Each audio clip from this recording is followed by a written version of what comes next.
समोरचा जो कोण आहे तो ॲक्युरेट मोजायचा आहे. तर कुणी केला 0? तर एक लक्षात ठेवा, ज्या दिशेला आपण एका दिशेला टिंब असून दुसऱ्या दिशेला बाण असेल डिरेक्शन, तर ज्या दिशेला बाण आहे त्या दिशेचा 0 लक्षात घ्या. मग बाण इकडं आहे आणि इकडं आपण जो 0 घेतला तो असतो विशाल करून, माप निघतं लघु करून, आहे की नाही? म्हणजे या छोट्या छोट्या बेसिक गोष्टी आपल्याला माहीत असल्या पाहिजे. मग आपल्याला कोण करता येते, दुबा निघता ते सगळे येते, पण बेसिक गोष्ट माहित नाही आपल्याला, 0 कोणता पकडायचा. कळालं का? हो का? त्याच्यानंतर दुसरी वस्तू आहे इकडे, याला काय म्हणायचं? Set of square. इंग्रजीतला शब्द आहे, मराठीमध्ये गुन्ह्या.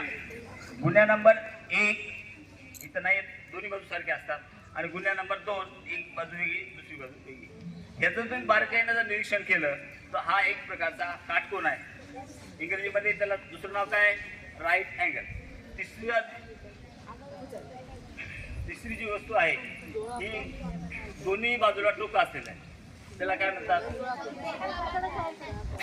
याला एक आहे, याच्यासोबत नाही आपल्या, पण असतं ना दोन्ही बाजूला टोक, डिवायडर म्हणा. किंवा एखाद्याच आपल्याला कसं आहे 5 सेंटीमीटरची रेषा काढायची, फुलपट्टीमुळे आपल्याला काही अडचणीत असेल तर अशा वेळी आपण फुलपट्टीच्या सहाय्यानं आणि याच्या सहाय्यानं बरोबर 5 सेंटीमीटर अंतर घ्यायचं आणि आपल्या वर ठेवायचं, थोडं प्रेस करायचं, 2 आपल्याला टिंब दिसतात, बरोबर आहे? म्हणजे नंतर ते मेजर करायचं, किंवा ऑलरेडी एकच मेजर केलेलं आहे, बघलेलं आहे आपण. आणि मेन जी वस्तू आहे या कंपास विधीमध्ये ती म्हणजे याचं नाव काय? ज्याच्या सहाय्याने तुम्ही वर्तुळ काढता किंवा ज्याला आपण कंस मोडता, राईट, याला म्हणायचं कंपास, बरोबर आहे? आणि याच्या नावावरून आपल्याला पेटीला नाव कंपास आहे, बरोबर आहे?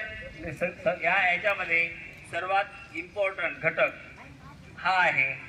याच्यामुळे आपल्याला वर्तुळ काढता येतं, वर्तुळ कंस काढता येतात, अँगल मोजता येतो, अनेक याचे वेगळे फायदे आहेत जे तुमच्या वर्गाला असतील किंवा नसतील. म्हणजे कोन दुभाजक, त्याच्यानंतर रेषाखंडाचं दुभाजक, हे आपल्या याच्यामध्ये ना करता येतं.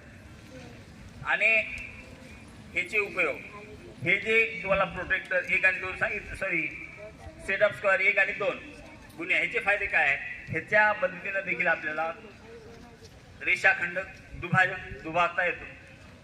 जसं कंपासच्या सहाय्याने दुभागता येतो तसं याच्या सहाय्याने देखील दुभागतो. त्याचबरोबर आपल्याला समांतर रेषा, पॅरलल लाईन आहे की नाही, समांतर रेषा देखील याच्या मधून काढता येतात.